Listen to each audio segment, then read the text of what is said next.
Professor Nageswararao నేనేదో పోగొడుతున్నారు చేస్తున్నారు ఆయన అట్లా కానీ అది కరెక్ట్ కాదు. వ్యక్తిగత స్వార్థంతో ఆయన ఇది ఒక్క నిప్పు రాజేశాడు.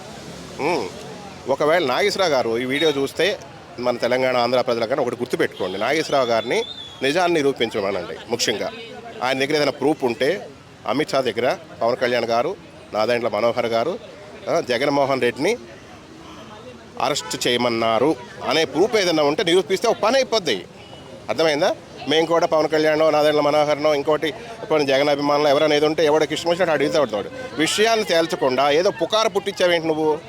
నిప్పు అంటించావు, పొగ ఆవిరైపోతుంది. అబద్ధం అనేది ఆవిరైపోతుంది, గుర్తుపెట్టుకోండి. ఇంత పెద్ద మేధావి అయ్యండి నువ్వు, ఈ నాలెడ్జ్ ఏంటి చిన్నపిల్లలాగా?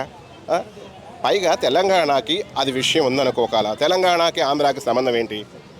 పోని తెలంగాణకి ఆంధ్రాకి సంబంధం ముడిపెడతాకి అది ఆంధ్ర టాపిక్, నువ్వు తెలంగాణ వాడివి, నీకేం సంబంధం? ఇంకోటి ప్రెస్ క్లబ్లో పవన్ కళ్యాణ్ గారు చెప్పులతో కొడతారు, పవన్ కళ్యాణ్ గారిని బూతులు మాట్లాడటానికి ఏమన్నా సంబంధం ఉందా? అసలు ఈ మ్యాటర్కి పవన్ కళ్యాణ్ గారికి ఏమన్నా సంబంధం ఉందా? మీరు పవన్ కళ్యాణ్ గారు ఇల్లు ముట్టడిస్తాం, చంద్రబాబు నాయుడు గారు ఇల్లు ముట్టిస్తాం, మరి మన జగన్మోహన్ రెడ్డి గారి ఇల్లు ముట్టడించరా? ఏంటి అసలు మీరు ఏం చేస్తున్నారు? మీ టార్గెట్ ఏంటంటే ఒక 2-3 పార్టీలు మీ బ్యాక్గ్రౌండ్ ఉన్నాయి. ఎవరికి ఉండవలసిన పార్టీ వాడికి బ్యాక్గ్రౌండ్ ఉంది. ఇవి మీరుండి ఇది నడిపిస్తున్నారు. మీరు టార్గెట్ ఏంటి? పవన్ కళ్యాణ్ గారు. పవన్ కళ్యాణ్ గారు ఏంటి? హిందూయిజం కోసం, దేశం కోసం, ధర్మం కోసం కొట్లాడతాడు. మీదేంటి? లెఫ్ట్ పార్టీలు, అలాగే ఇంకా కొన్ని మత పార్టీలు, ఇట్లాంటివన్నీ కలిపేసేసి ఆయన టార్గెట్ చేశారు. మీరు మేధావులు, తెలంగాణ వాదులు. పాపం తెలంగాణ అంటే ఎంతో పెద్ద ప్రసిద్ధమైన పదం రాది. ఆ పదాన్ని వాడుకుని మీ జీవితాలు తెలంగాణకి విలువ లేకుండా చేసే పరిస్థితి తీసుకొస్తున్నారు మీరు. తెలంగాణ అంటే ఏంటి అసలు? తెలుసా మీకు? నైజాం నిరంకుశ పాలనప్పుడు ఎంత కొట్లాడారు, ఎన్ని ప్రాణాలు పోయాయి, ఎన్ని హత్యలు అయ్యాయి, అత్యాచారాలు జరిగినాయి. రజాకార ఉద్యమం అప్పుడు ఏం జరిగింది? ఇప్పుడు 15 నిమిషాల్లో పోలీసులు తప్పకుండా వాడినేమనరే. బంగ్లాదేశ్ నుంచి వచ్చి ఇక్కడ లక్షల మంది ఉన్నారు, వాళ్ళందరూ తరివేయండి మీ దమ్ముంటే. పాకిస్తాన్ నుంచి వచ్చి లక్షల మంది ఉన్నారు ఇక్కడ, వాళ్ళని తరివేయండి. ఏమీ అనవాడిని పట్టుకుని చెప్పులతో ప్రెస్ మీట్లలో మీ ఇష్టం వచ్చినట్టు మాట్లాడతారు, కొట్టాలి. కరెక్టా అది? నాగేశ్వరరావు, ఇప్పటికైనా నువ్వు నిజం చెప్పు. ఆ విషయం నిజమైతే నిజమని నిరూపించు, అబద్ధమైతే అబద్ధమని ఒప్పుకో, క్షమాపణ చెప్పుకో, తప్పుకో. అంతేగాని ఎద్దవ గొడవలు పెట్టొద్దు. మనందరం కలిసి బతకాలని. మద్రాసుతో ఉండి ఆంధ్ర వాళ్ళు లాస్ అయిపోయారు, అలాగే ఇప్పుడు తెలంగాణలో ఉండి కూడా ఆంధ్ర వాళ్ళే లాస్ అయ్యారు. మీకు అర్థమవుతుందా? తెలంగాణ వాళ్ళే, తెలంగాణ భూములు ఇక్కడే ఉన్నాయి, తెలంగాణ ఆస్తులు ఇక్కడే ఉన్నాయి, తెలంగాణ పెట్టిన కంపెనీలు ఇక్కడే ఉన్నాయి, అన్నీ ఇక్కడే ఉన్నాయి. ఇవేమి ఆంధ్ర తీసుకుపోరా?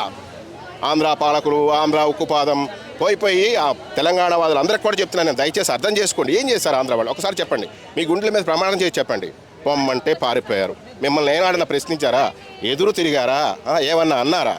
ఇది కరెక్ట్ కాదు. ఆ పదాన్ని వాడుకుని మీరు బతికేస్తున్నారు ఇక్కడ. చాలామంది, కొంతమంది ఇట్లా ఆంధ్ర అనే దాన్ని వంట పట్టుకుని అవకాశంగా తీసుకుని బతికేయడం జరుగుతుంది. ఎంత తప్పు. పవన్ కళ్యాణ్ ఏమన్నాడో నిరూపించండి. ఆయన ఏమైనా అన్నాడా?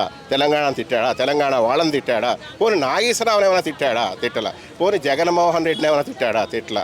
ఎవరిని తిట్టిన గాడికి ఇంత పెద్ద గొడవ చేసి 2 రాష్ట్రాల్లో ఇంత ఘోరంగా నీచంగా ప్రవర్తించడం ఇది కరెక్ట్ కాదు. పైగా ఒక వ్యక్తిగా ఏదైనా చేస్తే ప్రెస్ క్లబ్బులు పెట్టి అసభ్య పదార్థాలం, మామూలుగా బూతులు కాదు. ఒరే ఆయన దేవుడు రా రే. ఈ దేశాన్ని ఎవడైనా రాజకీయాలకు ఎందుకు వస్తాడు? దోసుకోవడానికి వస్తున్నారు రాజకీయాలు. ఇప్పుడు మీరు కూడా అంతే. మీరు కూడా ఏదో పార్టీలో పోటీ చేయాలి, ఏ పార్టీ మీకు ఫండ్స్ ఇస్తుంది, ఏ పార్టీలో ఏ ఎమ్మెల్యేనగా, ఎంపీగానో ఏ పోస్టులు చేసుకోవాలనే ఉద్దేశంతో ఈ ఎదవ కుట్రల్లో కుతంత్రాలు ప్రయత్నం చేశారు. దయచేసి మానుకోండి. పవన్ కళ్యాణ్ మాత్రం టార్గెట్ చేయకండి. మీ దమ్ముంటే అదే చెప్తున్నాను, చూసారా? పాకిస్తాన్ వాళ్ళు ఇక్కడ ఉన్నారు చాలామంది, వాళ్ళని తరిమేయండి. బంగ్లాదేశీయులు ఇక్కడ ఉన్నారు, ప్రూఫ్ లేకుండా ఉంటున్నారు, వాళ్ళని తరిమేయండి. ఆ పనులు చేయండి ముందు. పవన్ కళ్యాణ్ కాదు. పవన్ కళ్యాణ్ ఏమైనా చేస్తే పోనీ ఆయన కూడా ఏదైనా చేసేయండి, ప్రూఫ్ ఉంటే.